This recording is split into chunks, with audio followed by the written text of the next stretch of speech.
Hello, everyone. Thank you very much for joining.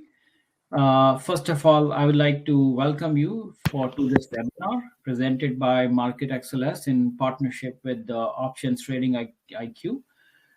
Before we start, I was wondering if you could just type on the chat bar if you are able to hear me properly. And Misha, if you could let me know if you see some messages.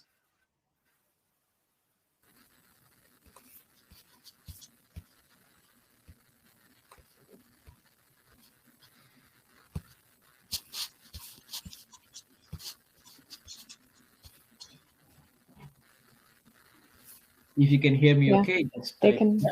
they can hear you. Perfect. Thank you very much. I would like to introduce myself. I'm Ankur. I have my colleague here, Misha, with me as well. So, let's get started. I am very glad, that you have joined, and I would like to introduce to you Gavin McMaster. Gavin is the founder of Options Trading IQ, and Gavin is a self-taught options trader with 17 years of experience. He has a master's in applied finance and investment, and has mentored over thousands of option traders over last 11 years. If you are already a customer of MarketXLS, you know what we do. But if you're not a customer, then by way of a brief introduction, MarketXLS is an investment research platform where we took all investment research processes, complexities, and turned it into individually addressable building blocks that can be bundled in various ways to create useful stock market analysis. So we have chosen Excel to deliver these building blocks via easy to use Excel function and templates. My name is Ankur Mohan. I'm the founder and CEO of MarketXLS, and I'll be your host in this webinar. But before we get started, I'll give you a brief, overview of what we will cover. So this webinar will last for about 1 hour and 30 minutes. It'll be recorded as well, and we will send out recorded material and the templates and presentation when the webinar is over. For around first hour, Gavin will present the Iron Condor strategy, and we'll talk about also Options Trading IQ, and then we'll have about 15 minutes for question and answers. And you can, if you're not able to take your questions, during the webinar, we will definitely come back to you when the webinar is over, but feel free to keep them coming in the question box. And I'll also take this opportunity and towards the end of the webinar to show you very briefly some of the options related features in MarketXLS, which will help you implement the same strategy. For example, what Gavin is going to talk about, like filtering of options and rolling them over, and quick update on some new features. And so that's what we'll do. So thank you very much once again for joining. Without further ado, I would like to invite Gavin to talk about Iron Condor strategy, the number one strategy for consistent monthly income. So Gavin, I'll stop sharing my screen. Okay, well, thanks, Ankur, for the introduction. Much appreciated. Let me turn my screen share on. All right, can everyone see that? All good? Yep. All right, so yeah, as Ankur said, we're going to talk about Iron Condors today, which is one of my favorite strategies. It's one of the areas where I first started out trading back in 2004. So yeah, I've been doing this for quite a long time and founded Options Trading IQ in 2010 and have been teaching and mentoring traders since then. So got a lot of tips and tricks to share with you today, and I hope you get a lot out of the session. Just before we get started, a quick disclaimer that everything discussed today is for educational purposes only and should not be considered financial advice, investment advice, or a trade recommendation. And no representation is being made that any portfolio will or is likely to achieve profits or losses similar to those shown. Make sure you check out the disclosure document, characteristics and risks of standardized options, available from optionstradingiq.com/risks. All right, so The plan for today, we're going to talk about what exactly is an iron condor and how to set them up. We're going to talk about when to enter them and certain things to look out for. We're going to talk about trade duration. How long should the trade be? Should we be looking at weekly options, monthly, or even longer?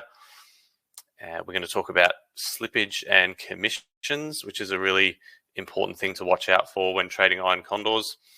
And we'll talk about the Greeks and some adjustment strategies as well for when trades start going against you. Okay, so an iron condor is an income strategy that profits if the underlying stock or index stays within a certain range over the life of the trade. Over the course of any trade, stocks can move in one of 5 ways. They can go up a lot, up a little, they can go sideways, down a little, or down a lot. Stock investors would make money in the first 2 of the above 5 scenarios. Iron condors will make money in the middle 3 situations, and sometimes if they're managed well, can make money in all of the 5 scenarios. So here we're looking at an example from a few days ago on Goldman Sachs. What we're looking at here is what we call a risk graph or a profit and loss graph. The blue dotted line is the expiration profit and loss graph or scenario. And you can see we're going to be profitable if at expiration the stock stays between 335 and 430. The purple dotted line is what we call a T+0 line. So that's basically how does the trade look as of today? You can see that if the stock makes a big move up or down in the first few days of the trade, we're going to be in that loss scenario early in the trade, even though if it stays there until the end, we'll end up being in profit. But we have got risk in the interim of a big move in either direction, and we'll talk about ways to manage that. This is an extract from the broker that I use called Interactive Brokers. So don't know if anyone uses Interactive Brokers. If you do, I can sort of help you, guide you through how to use that and set that up. Other brokers that are good, Think or Swim. And there's not really too many others that I recommend. I think TradeStation maybe is okay, but really if you want to be serious about option trading, it should really be Think or Swim or Interactive Brokers. So this is a pretty typical setup for me. What we're looking at the top section here is the Greeks. So we've got our strikes that we're trading here. So we're doing November 19th is the expiration date. We're selling the 335 put. We're selling a couple of those contracts, and we're buying the 330 put. So that piece is called the bull put spread. An iron condor is basically a combination of 2 vertical spreads or 2 credit spreads. So we've got a bull put spread on the downside and a bear call spread on the upside. Now I'm typically trading around a 15 delta on the short strikes. So you can see here the 430 call has got about a 0.15 or 16 delta. We shorten that to just say 15 delta. Same on the put side, 14, 15 delta roughly. So that's the delta of the individual strikes that we're trading. And then we've got an overall what's called position delta. So if we take our delta of each strike and times it by the number of contracts. So for the first one, 2 times -13 is -26. The second one, -2 times -0.146 is +29. And then when we do that for all 4, we combine them, and it gives us our overall delta. So we can see here we've got an overall delta of -2, which is still pretty neutral, just slight negative delta. And you can kind of see that in the setup. We're slightly closer to the upside than we are the downside. So we've got a little bit of negative delta there. Gamma is the next Greek. Don't have to worry too much about gamma. It's probably the least important out of the 4. But it does become important, and particularly if you're trading weekly options. The key thing to remember about gamma is that if you're trading really short-term options, you have a lot of gamma risk, and gamma risk is just price risk, basically.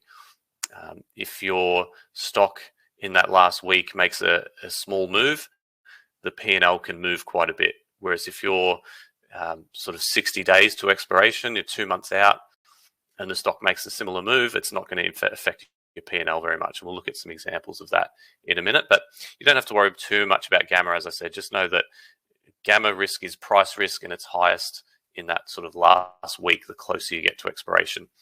Everything with options is a trade-off.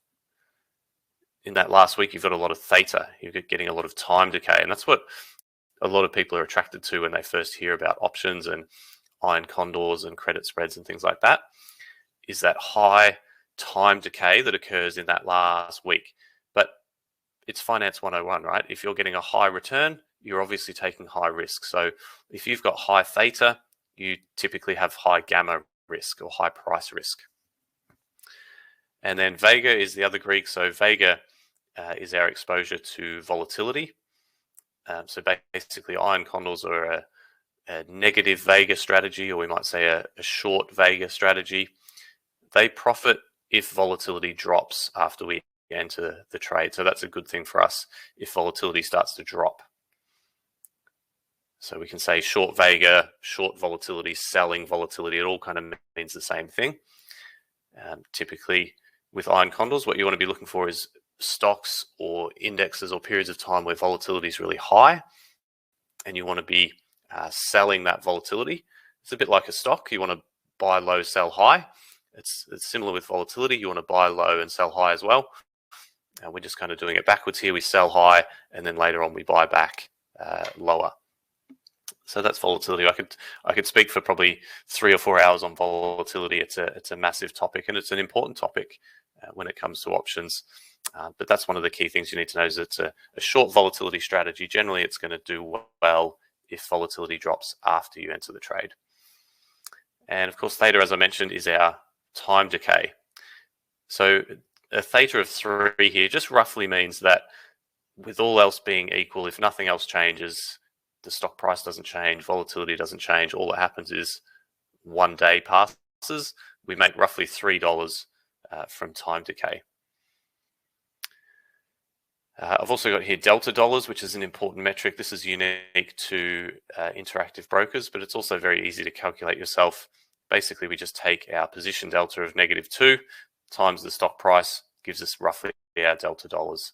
And it just helps us, it's just a risk metric, helps us understand our exposure. Typically with iron condors, we want to try and keep this delta dollars number pretty close to 0. We want to be direction neutral, delta neutral. So we want to try and keep that as close to 0 as possible. And there's certain parameters that we can watch on this delta dollars number. When it starts to get too big, either a positive or a negative number, that's when we want to look to start to adjust the trade to try to bring it back into line. And we'll go through a couple of examples of that as well. So what else with this iron condor? We're looking at generating approximately $240 in premium. So we receive that premium when we open the trade, and that's ours to keep, but we will have to either buy the trade back to close or let it expire. So the maximum profit potential is at $240, and then the risk is $760. You can see that down here on the left and the right hand side. So what's that, about a 30% return, something like that? Now, you're not always going to hold an iron condor all the way to expiration. You might try to close it out early for a small profit. A good rule of thumb is if you've achieved 50% of the profit potential in less than 50% of the duration of the trade, that's a good time to close it out. You can free up the capital and redeploy that elsewhere. So when should we open iron condors? Well, a good thing to look for is after a range expansion. So you can measure that by things like Bollinger Bands. So when Bollinger Bands get really wide, the stock's moving around a lot. After a range expansion like that, typically comes range contraction. So the stock will settle down again. You can also do the opposite when you're buying volatility. You're looking for a stock that's trading in a really, really tight range for a long time, and you can do a different strategy called a long straddle or a strangle when you're looking for the stock to eventually break out of that range. So that's one thing to look for, a stock that's been in a big range and is likely to settle down at some point in the future. Second thing to look for is on a volatility spike. So as I mentioned, iron condors, we're short volatility, we're selling volatility. We want to sell when volatility is high. Okay, so we're looking for those volatility spikes. That could be measured by the VIX, or it could be measured by the implied volatility of each individual stock, which we'll look at in a second. And that's a concept called IV rank or IV percentile. And basically that just tells us, if we look at Apple, for example, what is the current level of implied volatility for Apple compared to the past 12 months volatility in Apple? And if that figure is really high, let's say it's 40% volatility on Apple, and the range of volatility over the last 12 months has been 20 to 40, right? We know that that's effectively an IV rank or an IV percentile of 100. It's right at the top of that range of volatility that we've seen for that stock. That's a good time to look at iron condors on that particular stock. So IV rank and IV percentile, definitely a good thing to keep a lookout for. And the fourth point there is anytime. Now, there's something to be said for just being consistent and just saying, right, every Monday, I'm going to open a new iron condor on SPY, and I'm just going to manage it.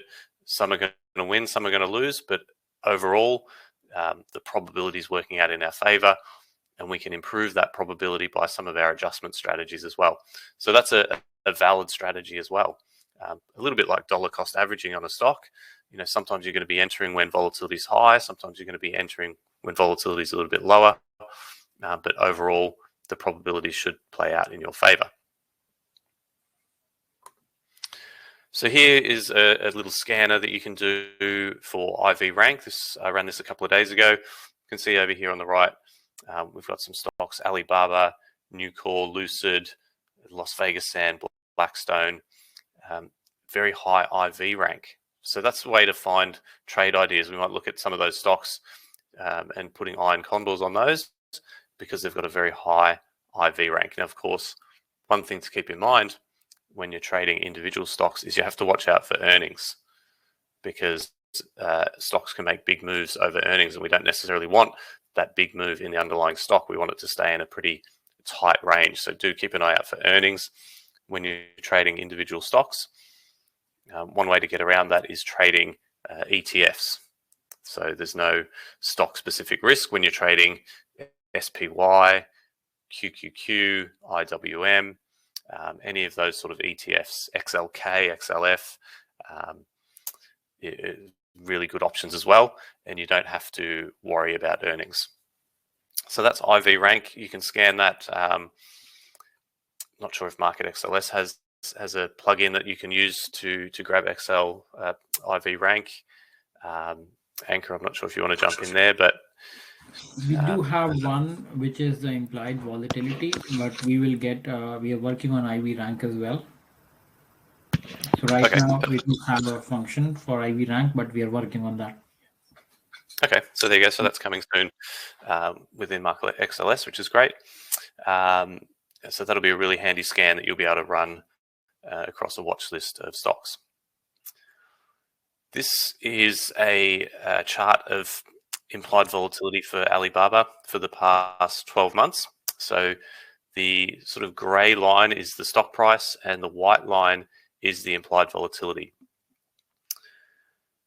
So we can see it's traded in a range with a low of about 23% and a high of about 67%, and currently at about 52%. So that's quite high compared to what we've seen in the past 12 months. The average here is probably around somewhere about 37, 36 would be about the average. So we're higher than average volatility at the moment. There's a lot of news going on at the moment around China and government restrictions and all that sort of stuff. So there is a lot of risk with Chinese stocks at the moment, and that's reflected in the higher or elevated implied volatility. So that's a potential stock that you could look at. Again, you've got to be willing to accept that risk of that headline risk with the Chinese shares. But Blackstone was another one that had quite high IV, Las Vegas Sands as well. So typically you want to be selling volatility via iron condors when volatility is really high, and then when volatility is really low, down here at 20 to 23%, we want to be looking at different option strategies that involve buying volatility or being positive Vega, long volatility, long Vega, all sort of means the same thing. So we're buying low, selling high. Here's another example of a different stock, DocU, which is another good stock for trading options at the moment. Really, really low IV rank, 33%, the lowest we've seen in the last 12 months. So not a great time to be selling iron condors on DocU, right? Because you're not getting compensated. You're not getting much premium because the option prices are really low because volatility is low. All right, so what about trade duration? Well, this is a really fundamental thing that you'll need to decide when you're trading iron condors. As I said, everything in options is always a trade-off. If you're trading weekly options, you've got high profit potential but high risk. If you're trading longer term options, the return potential is lower, but they're a bit lower risk as well. So I've got an example here on 3 different iron condors on the Russell 2000 index that were entered on March 20th. This was a couple of years ago. The next day, the Russell dropped 2.18%. So one of the worst things that can happen with iron condors is you put a trade on, and then the very next day, the stock makes a big move. So here we've got an example. We actually started with fairly negative delta on these. So the monthly condor had negative 16 delta. The weekly condor had negative 12 delta. And we've got a 90-day condor, 3-month condor that had delta of negative 10. Okay, so they're not delta neutral, they're negative delta. So you'd think, the stocks, we've got negative delta. That means we're going to profit if the price drops. The stock's gone down, or the index has gone down 2%. What do you think would have happened here? Do you think they would have all profited? Maybe some profited, some didn't. Which ones would have had the biggest P&L move? Hopefully you would understand that the weekly iron condor, it's got that high price risk, high gamma. That's going to have the biggest move in P&L, right? And the 90-day condor is going to have the smallest move in P&L. So let's take a look what happened. The monthly condor, even though it had negative delta, has gone down $550. Okay, it's taken a pretty big loss because the stock's actually moved further than we wanted it to based on that delta, and volatility has spiked as well. So remember, we're short Vega. We want volatility to drop. Typically, when the market has a big decline like that, volatility spikes up. That's bad for a condor. So the spike in volatility has offset any gain that we might have made from that negative delta. The weekly condor has had a huge move, $2,150 it's lost, right? So this is what I'm talking about. High risk, high return, but high risk. The 90-day condor has actually made a profit of $100. So there you can see, the further out in time you go with an iron condor, the less the P&L is going to fluctuate. The shorter term you are, weekly, 2-week trades, they're going to have big moves in P&L. The other thing with those weekly trades is they're very hard to adjust. Now, I'm not saying one's better than the other. I know what I prefer. I prefer the longer term style, but other people prefer the shorter term style. And that's fine. I'm not saying one's right and one's wrong. It's all about understanding where the risk is. So with weekly condors, they're very hard to adjust. You have to really monitor them as well, which isn't great if you're sort of working a full-time job, you're getting called into meetings. You come back from the meeting, the market's dropped 2% and your trade's kind of blown up on you. So they take a lot of active management. Monthly condor, sort of 30-day, is pretty standard. That's pretty typical across the industry. Anywhere from sort of 30 to 45, even 60 days is probably kind of standard duration. And then personally, I even go longer than that. I'll do these sort of 90-day trades on different option strategies. I'll even go longer term than that. Because the trades move really slowly. They give me lots of time to adjust them. I don't have to be monitoring them all the time, which for me is a challenge. That being in Australia, with the time difference, the markets are open at the moment from 11:30 p.m. till 6 a.m. So I can't be sat in front of a screen all night watching these trades. So for me personally, in my situation, the longer term strategies make sense for me. Whereas other people who want to be more active, want to be sat in front of a screen all the time and monitoring these things, maybe the weeklies do make sense. All right, so here we can see the changes in the risk graph. So this was our monthly trade. As you can see, down a little bit over $500, still sitting within the zone. You know, we could probably adjust out of this and come out okay.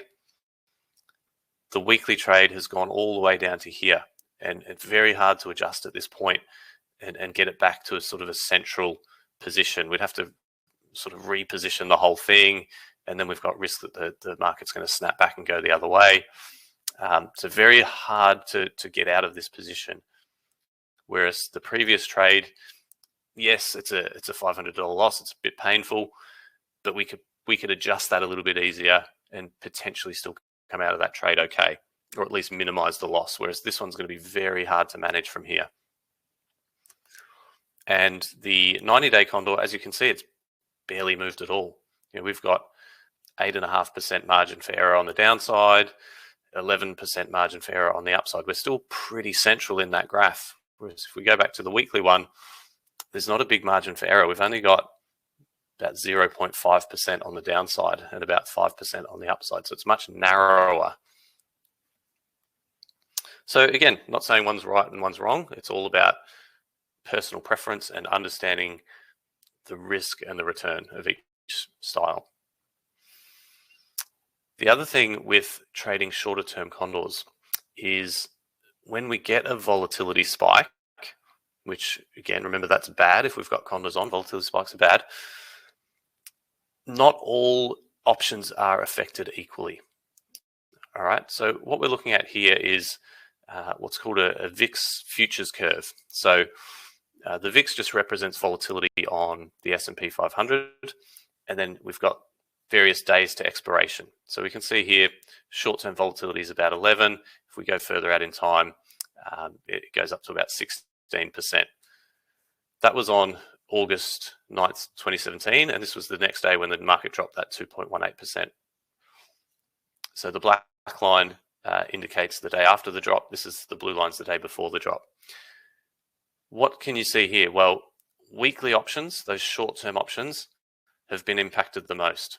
Volatility has gone from just under 12 to nearly 16. Whereas 90 days out, we've gone from 14 to 15.5. Not much of a jump. So not only do you have that gamma risk with those weekly condors, you've also got a lot of vega risk as well. Because when we get a volatility spike, the impact is felt the most at the front of the curve. Whereas further out on the curve, the impact is less pronounced. Here's another more extreme example. This was Feb 5th, 2018, which is a day called the Volpocalypse. So I think, I can't remember the exact number. I think it was about 115% spike in the VIX, which was the largest one-day spike we'd ever seen at that point, other than possibly 1987 crash, but I don't think the VIX was around then, right? So biggest spike in the VIX we'd ever seen. So again, look at what's happened here. The front week options have been smashed. Volatility's gone from about 13% to 33%. 90 days out, yeah, it's still been a pretty big spike. It's pretty painful. It's gone from about 15 to 20, 21. So not nearly as big. It's only gone up 6 points over 15. So what's that, about 30% or something like that? 30, 40%. Whereas here we've gone from 13 to 33. So massive impact on these short-term options based on that volatility spike. So something to keep in mind if you are thinking about weekly condors. Again, not saying one's right, one's wrong, just to be aware of the risks. All right, so let's go and look at some examples. So I've got a few set up here on Goldman Sachs. So again, it's going to sort of illustrate the point based on our trade duration. Let's first look at a weekly. So I'll turn these ones off and minimize these. Hopefully you can all see okay. I'm on my laptop today, so it's probably possibly a bit small, but hopefully you can see okay. This is called Risk Navigator from Interactive Brokers. So this is, again, something you want to look at each time you're analyzing trades. Always a good idea to come in here and model the trade first and see what it looks like and make sure you're happy with it. Okay, so here's our bit of an echo there for some reason.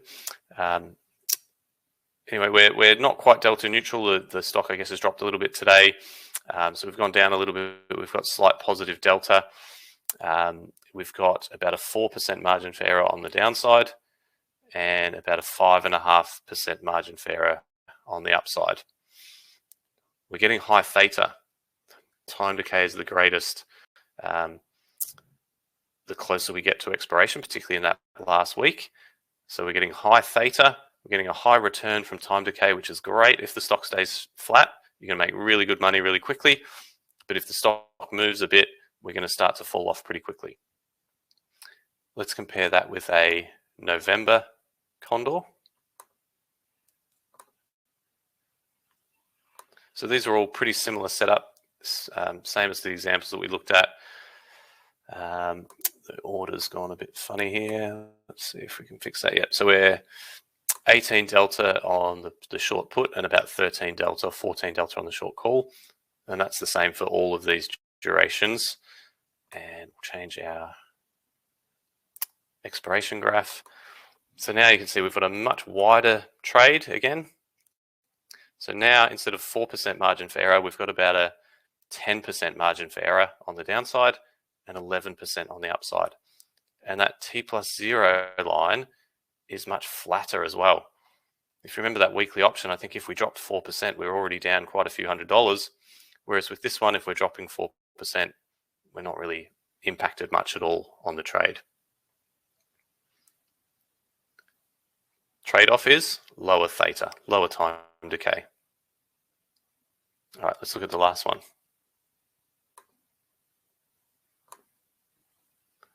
So this is an extreme example. This is going out to March. This is going out 6 months. Again, similar deltas, 16, 13, allows us to get much further away.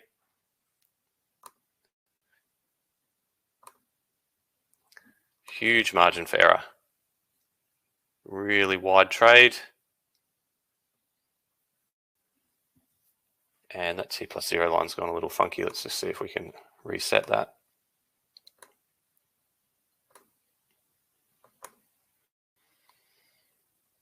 Yeah, bit wonky for some reason, but in any case, you can kind of see, we can withstand a 7-8% move before we even lose much money on this trade. But again, the trade-off, much lower theta. Time decay is going to be very, very slow on this one. So a couple of extreme examples there with the weekly trade and then a 6-month trade. But again, probably the sweet spot for most people is going to be around that 30 to 45 day range.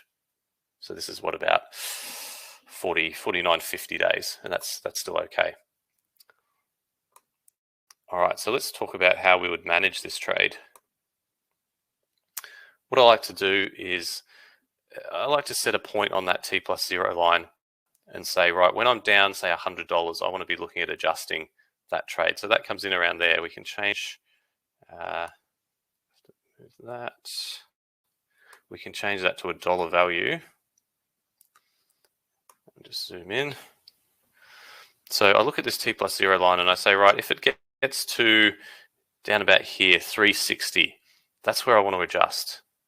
I don't want to let the stock get all the way down here to 345 before I do anything with it. I always want to take a bit of preemptive action. One mistake that I see a lot of people making is, let's say Goldman declines, gets down to 350. They'll say to themselves, oh, it's still above the strike price. All I need is for Goldman to stay here and the trade will expire with a full profit and it's going to be fine. Or it might bounce back. And then next thing you know, Goldman's down here at 330, 325, and they're taking a really big loss. And there's really nothing you can do to adjust the trade at that point. There's no magic strategy that I can give you to salvage this trade at that point. What you want to try and do is adjust early. So you want to try and adjust when it gets to about 360 on the downside. And we want to, really easy adjustment is to just play defense, basically. is we take that spread off and we roll it down a little bit. What that does is it reduces the profit potential in the trade by making that adjustment. Again, we're playing defense, so it makes sense that we're reducing risk, hopefully, and therefore reducing profit. But it gives us a bit more margin for error, allows us to stay in the trade a little bit longer. So that's a really easy adjustment. I've got a guide that I've written that I can get Anchor to send to you after the session. There's like 10 different ways you can adjust an iron condor. When you're starting out, you probably want to stick to one or two and just kind of keep it pretty simple. And that's a really easy one. You just take this off. What are we? We're at 345, 340. You might want to roll it down 5 or 10 points just to give it, widen out the condor, give yourself a bit more room, a bit more margin for error. And yes, you take a little bit of a reduced profit potential for that, but it helps you sleep a bit easier and helps prevent you getting in this situation where you're down, a few $100s on that one. Same on the upside. I'm going to set an alert probably about 410 and start to adjust when it gets to about here before it starts to roll down the hill too much.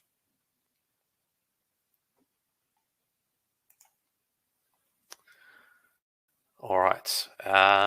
So that is a typical setup for an iron condor. A couple of different examples there for you: weekly, 49, 50 day, and a 6-month one. All right, let's go back to our slides. So really important thing to keep in mind, particularly when you're starting out, is looking at liquidity of the options that you're trading. And so slippage and commissions can seriously add up in this game. Thankfully, in the last decade, these have both come down significantly. There's a lot of no fee, no commission brokers now. This has enabled retail traders to participate in strategies previously only available to banks, hedge funds, and market makers. Still, you need to be smart about it. So iron condors, if you go back probably 15, 20 years before we had lower commissions, iron condors weren't really available for retail traders because it would cost you $20 or $30 to get into a trade. Whereas now you can get in for a couple of dollars. So you're not, suffering that huge commission expense, which is good. But there is something called slippage, which we'll look at. Here we're looking at the S&P 500 or SPY options. We've got the bid and the ask here. You can see they're really close together. So we're going to be able to get filled on any of these options at a really good price because the bid and the ask price is really close together. There's lots of volume. A couple of thousand in some of these contracts and a lot of open interest, 40,000, 70,000, really, really highly liquid, really easy to get filled at a good price. So SPY is a great place to start if you want to do your first trade because you're not going to be suffering that slippage, which is basically just getting filled at a bad price. If we compare that to IYT, which is a transportation ETF, really good ETF, really good liquidity in the ETF, but the options are terrible. You can see here only a couple of contracts traded for the whole day and hardly any open interest. And the spreads are quite wide, 50 cents wide here, 30 cents wide, 45 cents wide, 50 cents wide.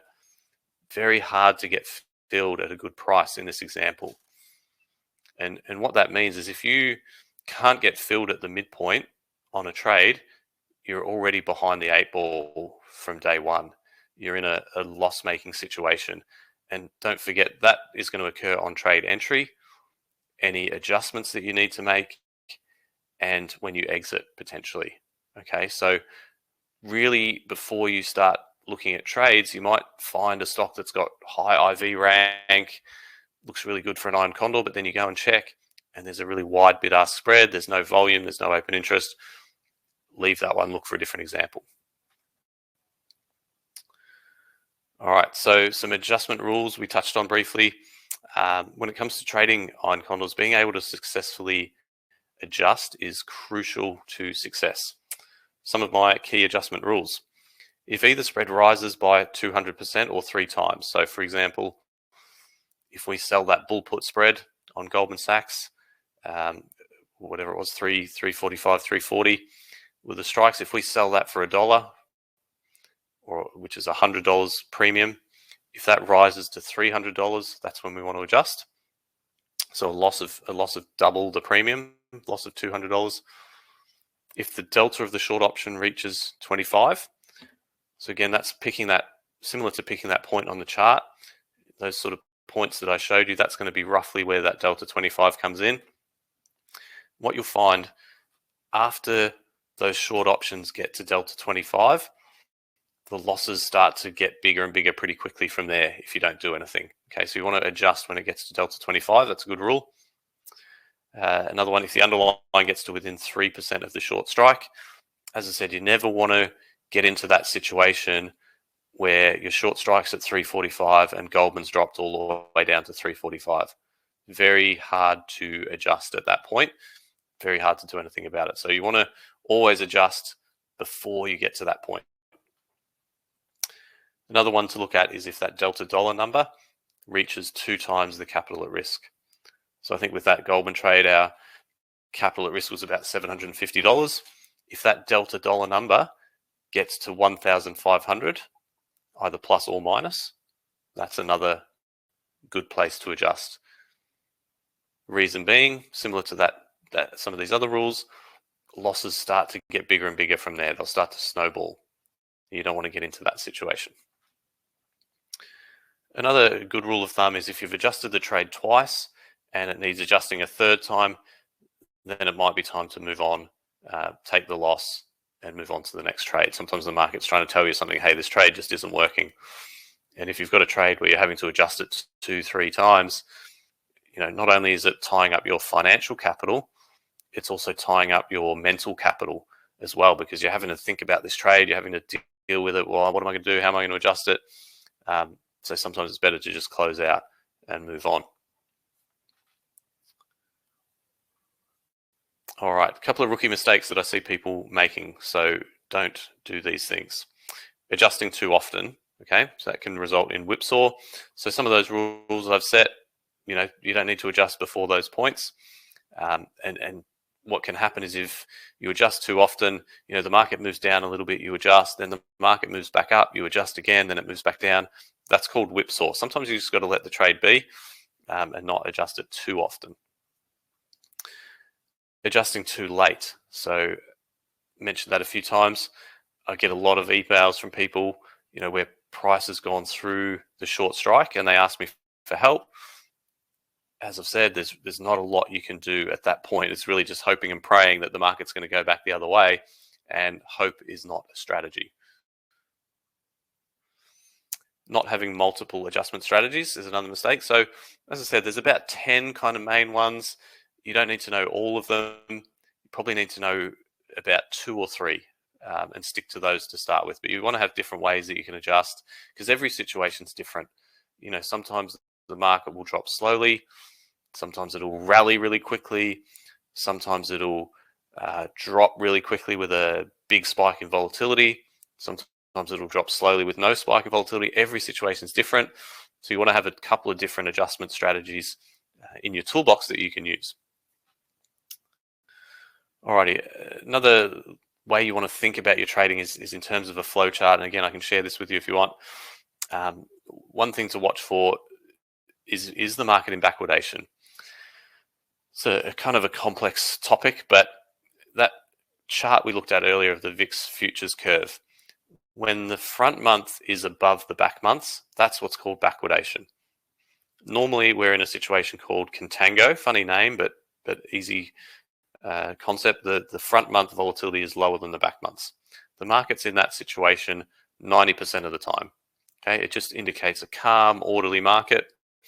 When we get into backwardation, where the front month spikes, like we saw on that Volpocalypse, that's when panic is setting in. So people are panic selling, volatility spiking really badly. That's when bad things can happen. And if you look back over pretty much every major market decline, flash crash, 08, 09, bear market, all of the big losses came after the market went into backwardation.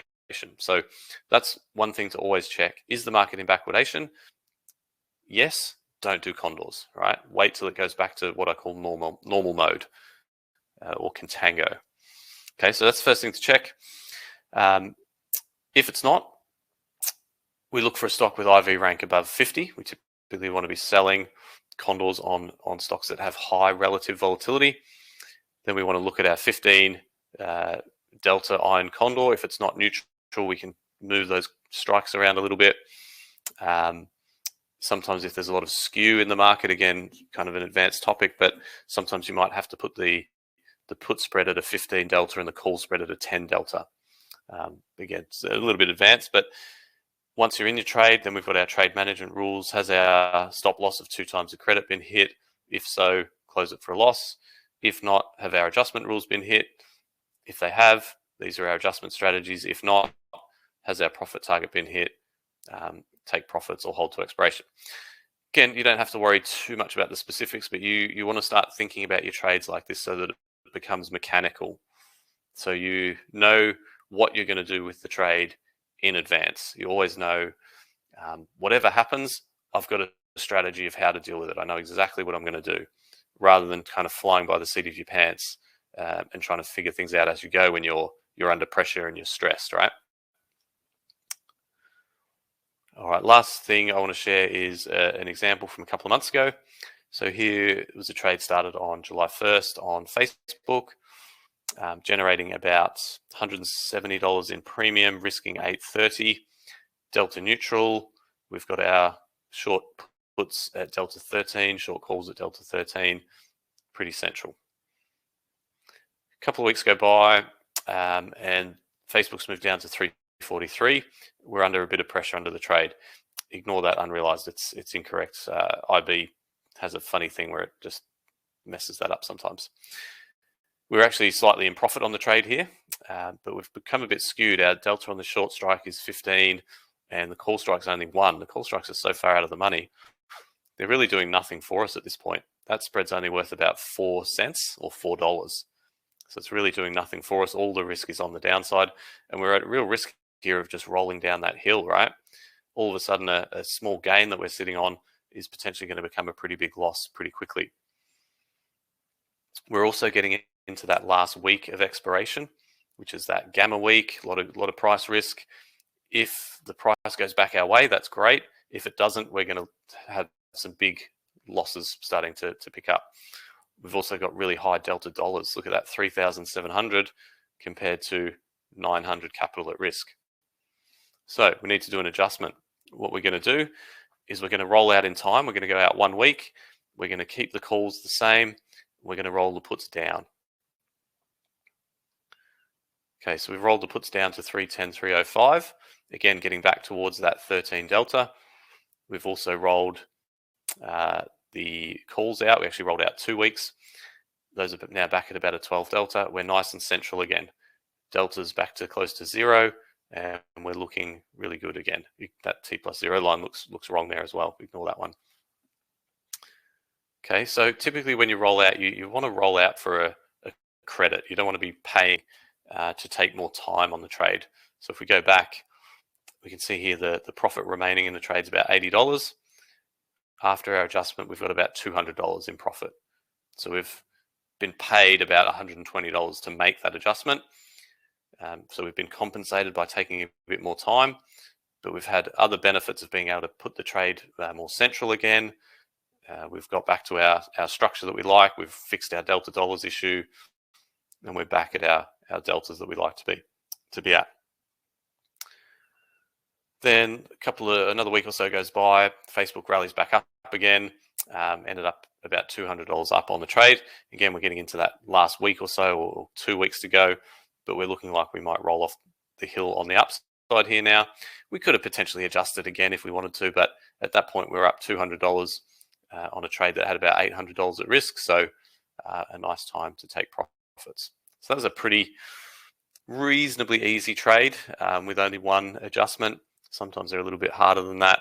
Sometimes they're a little bit easier. Sometimes you just put them on. A week or two goes by and you can close it out for a profit. But that's a quick example of how you can adjust. Again, I could probably spend 3 or 4 hours going through adjustments, but I think you'll get a copy of the slides. You can kind of take a look through that example. All right, so that's it. That's all I wanted to share today. I hope you enjoyed. I hope you learned something. If you've got any questions, let me know. I haven't been able to follow the questions. Thank you very much, Gavin. Very, very interesting presentation. Thank you very much. We do have some questions, and I'll read them out to you. So the first one is from Cloud Guy. What happens if there is an early exercise on one leg of an iron condor, and how do you manage it, especially near ex-dividend dates? Yeah, very good question. I don't know if it's just me, but there's an echo. Is anyone else getting that? But in any case, hopefully it's just me. Typically, yeah, early expiration is early assignment is a bit of a problem. That's why I always say set these alert points here. You never want to let the stock get past the short strike. If the stock doesn't get past the short strike, you won't get assigned early. The only time that's going to occur is if it gets past that short strike. So really, you should never get into a situation where you're getting assigned on one of these things. If it does happen for whatever reason, maybe there's a big gap up or down in the stock, look, you're probably going to get a margin call or something like that if you don't have enough capital. But what will happen is you'll get assigned. Let's say the stock's gone down. You'll have to buy 200 shares of Facebook at 310. You just turn around and just sell them straight away to clear that margin requirement. So it is something to be aware of. And as I said, the way to avoid that is to make sure the stock never gets through those short strikes. The other idea is to trade index options like the Russell, RUT, SPX, NDX. There's no early assignment on those ones. They're cash settled at expiry. So that's another way to avoid that risk.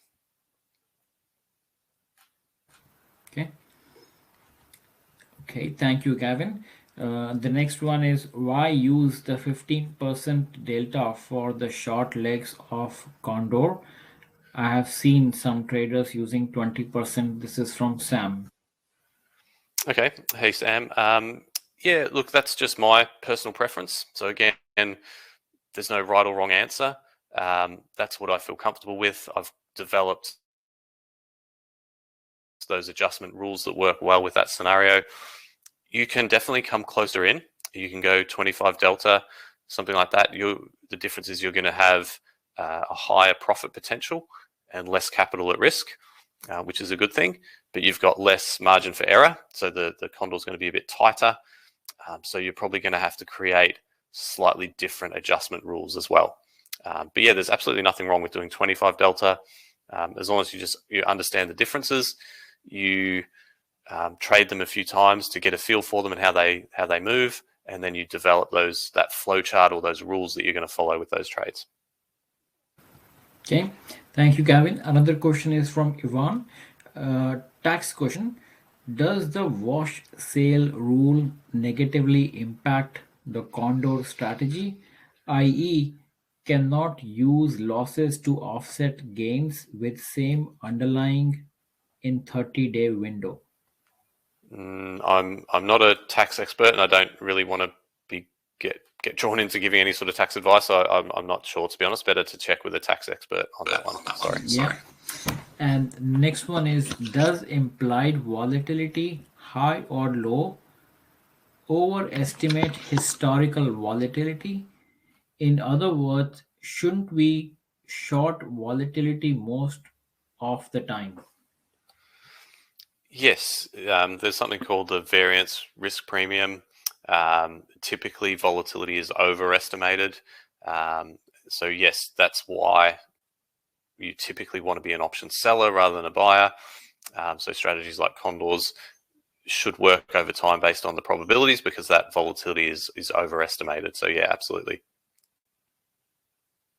And you can further enhance that by looking at that IV rank as well and selling when it's definitely higher than it has been in the past. Okay, so there is another one, probably this just for us, Misha, which is where to leave the email address for the guide that Gavin referred to earlier. I think, Bernard, you're talking about the presentation. So if that's the case, then we'll send it out to your email. Okay, Paresh has a question. Do you ever leg into iron condors? Yeah, great question as well. You can do that. I don't do it that often, but yeah, if you've got a stock that's really overbought or oversold, you know, you could start with the bull put spread, wait for the stock to bounce back a little bit, and then enter the bear call spread. So yeah, it's a good strategy. It's not something I do a huge amount, but yeah, it's definitely a good strategy. Okay, perfect. So I think we don't have any more questions, but there's just one that came up, which is where can I find interactive broker spreadsheet that you are using? Uh, Yeah, it's not a spreadsheet. It's from their broker platform called Trader Workstation, and then within that, there's a thing called Risk Navigator. So that's what we're looking at here. It's not actually a spreadsheet. yeah. Okay, there is one quick one. Bernard says, I thought Gavin was talking about a guide with 10 adjustment strategies, i.e., Yeah, more than the main strategies he referred to in the presentation. So yeah, it's I can provide the link for that. yep. You might even just be able to Google it. You might be able to just Google OptionsTradingIQ Iron Condor adjustments, and it'll probably show up. Okay, that's perfect. And we will find this out and we will send this across to everyone on this webinar. Perfect. Perfect. Okay, so we don't seem to have any more questions. So um, it was a fantastic presentation, Gavin. Thank you very much for that. And uh, any more questions, if you have for Gavin, please feel free to send it to us and we will pass it over to Gavin.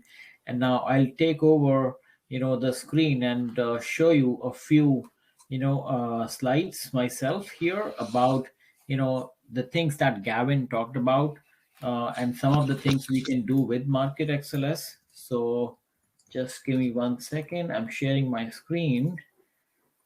So if you could see my screen, we have prepared this template, and we'll send out this template as well. So I'll quickly talk about the three, quick things here. So one is, option filtering. So, in this template, we have a function wherein you can specify the minimum strike price, the maximum strike price, the minimum expiry, the maximum expiry if you're only looking for puts, and then you can do percentage up or down from the underlying price. And then with this function, the MarketXLS can filter the contracts that meet this criteria, and you can then filter them further by Greeks. And other one I want to show you is this adjustments and rollover that Gavin talked about, which is if you are in a situation where you need to adjust maybe one leg of your option, of your iron condor strategy, and then change only that option, then this adjustment control sheet may be useful. And all you have to do is put your strike price here and your rollover candidates here, right? And once you do that, it will populate various contracts at future expiries, and the calculation of proceeds, and delta. And so essentially, this way you can just browse through this list and choose a rollover candidate that meets your criteria, so that your overall position has the right delta and right proceeds, right? So that's another one I wanted to show you. And one more is the journaling, right? So essentially, let's say you have set up your trade in Excel like this, and you can copy and paste this section at various points in time below to see what exactly happened at different points in time with date and time. So this is a quick way in Excel that you can use to journal your trades and follow them through their life cycle, essentially, right? And I'll just take one quick moment to show you what's new that is coming up for MarketXLS.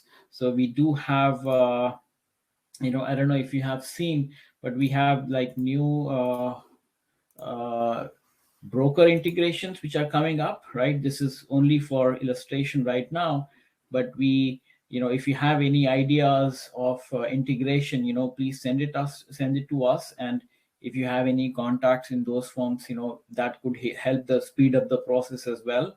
Then we have a new section coming for coaches. If you would like to present your content in Excel using our sidebar that we recently introduced, right? That'll be, feel free to send us an email. We are also introducing, a crypto trades section, which is, where you would be able to trade cryptos using, MarketXLS.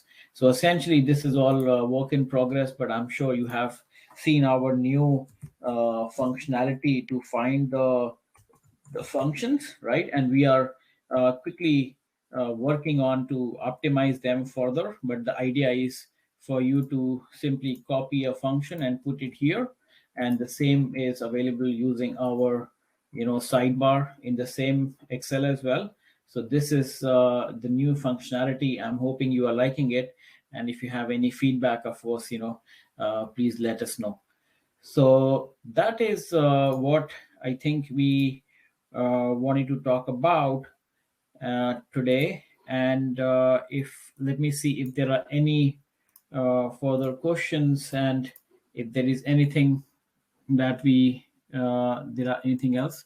So there is just a couple of questions, which is, can you plot risk to expiration for the rollover versus current position in MarketXLS? Okay, Paresh, I will come back to you on this one. I need to figure this out and find out the answer for that. And what is the function in MarketXLS for IV rank? Adena, we are working on that. We don't have it as of now. And there will be an Excel sheet, that we will send out as well. So I think there is no more questions. And once again, I want to thank you. Thanks, Gavin, a lot, for taking out the time, Gavin, and giving such a great presentation, right? And if there is nothing else from anyone, I would like to thank you all for joining as well.